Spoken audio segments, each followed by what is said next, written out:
tell me why you're running for the Board of Education. I am running for the Board of Education because I feel I can bring a lot to the table, and I'd like to see the superintendent succeed. I was president of the Education Foundation for many years, and I saw a lot of change at both the superintendent level but also the administrative level. And a lot of it I thought was due to a Board of Education that really needed to be steadied itself. So things are looking better on the board, but I think with the right mix of people in this coming election, we could really make a positive impact. Your personal vision for Norwalk, if elected, the sort of things you'd personally like to see the board and the district focus on? I'd like to see the board and the district really come together in a strategic way for some long-term planning that would be aligned to educational goals and outcomes, and not so much to yearly building needs. I really think that this district can close the achievement gap. I think that this district is not that large, and that we have a lot of resources around us, that if we were all on the same path, we could make some great long-term progress. But that's going to take a difference in how we do our budgeting. It's going to take a difference in how we do our strategic planning, and it's going to take the right people in leadership positions to make that happen. This year's past budget, one that we're currently having now, the key word for the Board of Education portion of that budget, of course, was restore. Restoring some of the things that were lost from the shortfall from the year before. Do you think this current budget that we have now, do you think it did a good job of restoring? What else would you like to see restored? Oh, I think it did a very good job of restoring.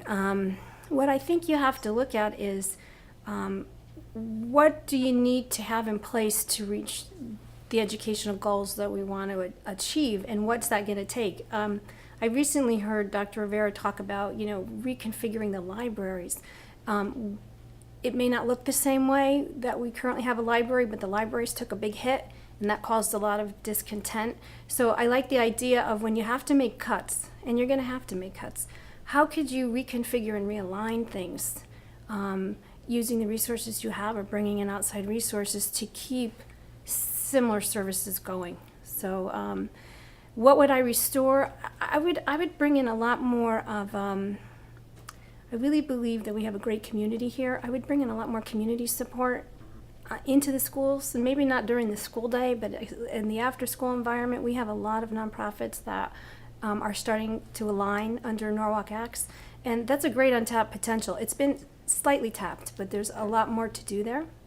That's one area.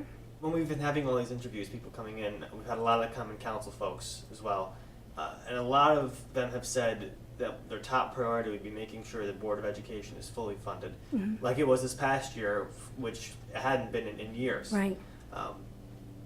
It might be a bit of a hard question to answer, since you might have to wait until the time comes to see what the situation is, but do you think it's something that's attainable, is to have the Board of Education budget fully funded every year? Absolutely.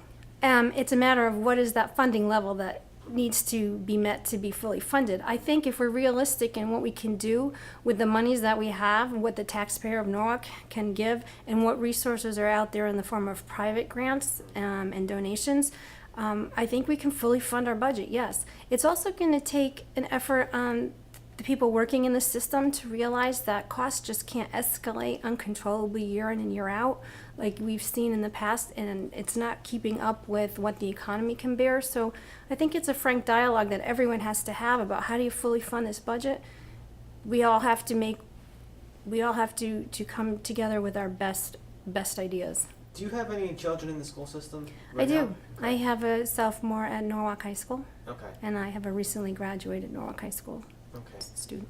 How much of the shift to Common Core have you personally experienced by having your children go through the system? I haven't really seen in my children's work Right. the effects of Common Core. I think I'll see it when the testing comes in, and I am not certain if the testing at the high school level is going to be the same as the middle and elementary school level. So I see the planning of the shift to Common Core come in. And I'm really proud of Norwalk Schools and the progress they've made on that. They were one of the first districts, we were one of the first districts to really become knowledgeable on what Common Core was. And that was in a big part thanks to private funders who brought our district down to conferences in Florida over the years to really become educated on that. And you brought up Dr. Rivera, which is, I mean, if you're elected, you're going to be working with him, so it makes sense. The relationship between the superintendent and the Board of Education has, from what I understand, it's been a little different depending on the superintendent over the years. What do you think that relationship should be like? I think that the relationship between the board and the superintendent should be one of collaborative planning. I think the board's role is not to micromanage. People use that word all the time, but really the superintendent is the CEO. But the board needs to support that superintendent in being a CEO. The board needs to set policy. And the board needs, I feel the board can, help in creating an atmosphere in Norwalk that will move us forward, especially in my role was in the fundraising, so I keep going back to that. But the board needs to be working with the superintendent as one unit in order to attract that private funding.